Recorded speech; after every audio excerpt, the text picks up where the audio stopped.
बाला मुआ रहा यह पुराने है लेकिन रोज चैनलवा पर नया लगी दिया बिनु देह नदी बिनु बारी तैसी अनाथ पुरुष बिन नारी पति जब बाहर से आवेला तो पति प्रसन्न होले जी आई पति बाहर से आइल बड़े शर्मा जी तो एकरा कुफुत हो गइल बा एगो सखी कहती है जे काहे कोहरा लेखन मुंह कइले बारू तो कहती जे का कही ए सखी आजू आवत रे तो कहले कि खुश होख कहले कि ना ए दादा अरे उनका अइला पर हमरा बड़ी गजन हो जाला उनका ना सावन बुझाला ना भादो बुझाला ना दिन बुझाला ना रात बुझाला अरे बाहरा से जा बजा आवेला बाला तो का करे लहू अरे मरई में तरई गिनावेला बलमुआ आई मरई में धक जात देला आ कहला कि हे पर देख तो सताहवा कने बा बटप तो घोड़ी बन जइबे अरे बाहरा से जा बजा आवेला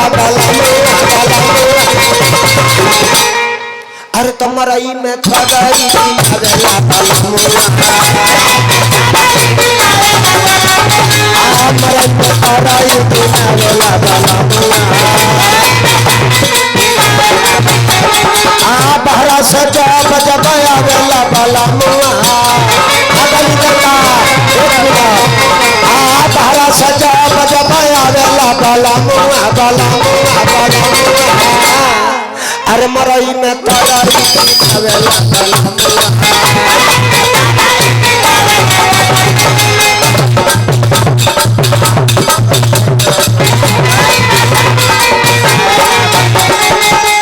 स्वर्गीय बाबा चौधरी जी की तरफ से बहुत बहुत पुरस्कार है का तू कहता नहीं स्वर्गीय हलवा चौधरी बहुत बहुत पुरस्कार है हार्दिक अभिनंदन बा सादर सा प्रेम बा कुछ बजाई बा की बोली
कैसे करी बारा दास ले हल जाला नहीं सांस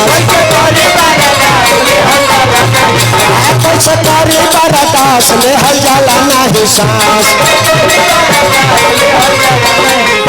अरे पीता भर के कुल्लू खींचकावेला बलमुआ ए विजय भाई ए शर्मा जी उनका मौसम से मतलब ना रहेला सीजन चाहे कौनो होखे पहले के हैला एक बीता के कुल्फी बा एकरा के चबुलावा आ देखी अभी ए घड़ी सोशल मीडिया के जमाना बा माफ कर जाई यही कुल्ही के मारे हम पीछा बानी लेकिन कबो कबो दू लाइन बोल के हम जना दी लेकिन ना सब जगह हम बानी अरे पीता भर के कुल्लू खींचकावेला बलमुआ पीता भर के कुल्लू खींचकावेला बलमुआ मेला घूमत रह अरे मरई में तरई गिनावेला बलमुआ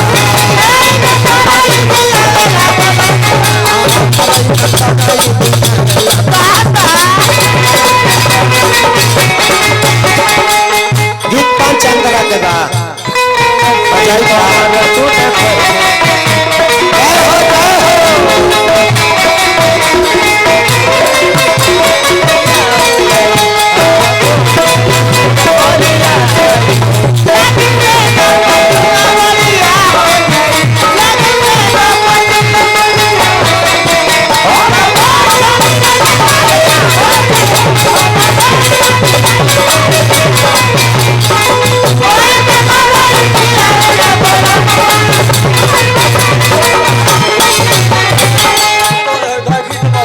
लास्टे बा बोला दिन बाबा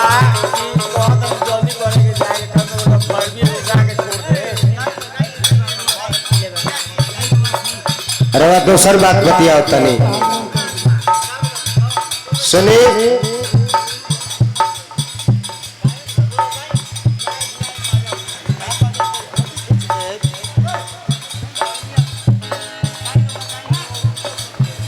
हमरा बिना पियले निशा होला ओकर ध्यान बा उहाँ सबके हम आनंद देता नहीं हम 1 मिनट में बंद कर दे अब बंद कर दे बोला राजा रामचंद्र की ले बंद हो गए